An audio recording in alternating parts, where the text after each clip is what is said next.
बढ़ल तापमानवा एतना लागे गरमिया छूटे पसीनवा राजा जी।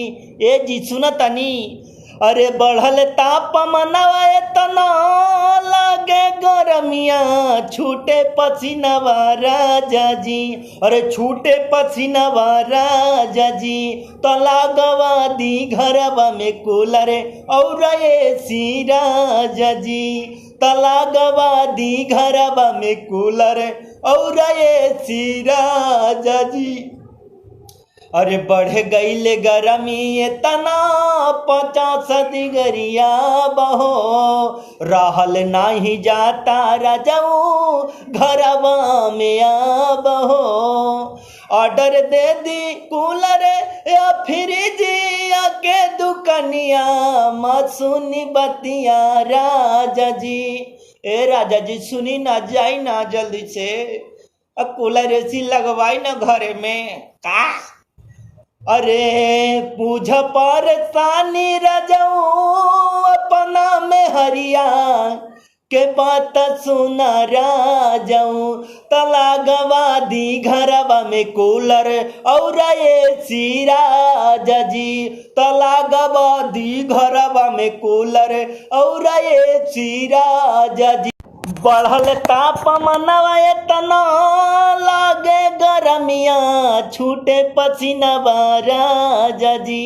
ए जी सुन तनी, अरे बढ़ल तापमानवा एतना लागे गरमिया छूटे पसीनवा राजा जी। अरे छूटे पसीनवा राजा जी, तो लागवा दी घरवा में कूलर और एसी राजा जी। तलागवा दी घरवा में कूलर और एसी राजा जी। अरे बढ़ गईले गरमी इतना 50 डिग्रिया बहो, रहल नाही जाता राजाऊ घरवा में आबहो। ऑर्डर दे दी कूलर या फ्रिज के दुकनिया सुनी बतिया राजा जी।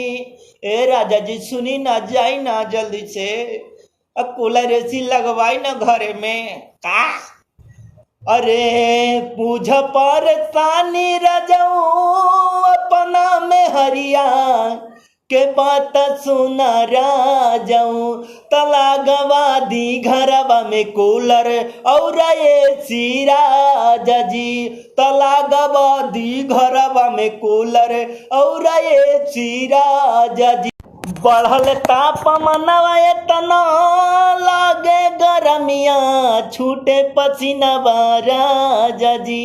ए जी सुन तनी, अरे बढ़ल तापमानवा एतना लागे गरमिया छूटे पसीनवा राजा जी। अरे छूटे पसीनवा राजा जी, तो लागवा दी घरवा में कूलर और एसी राजा जी।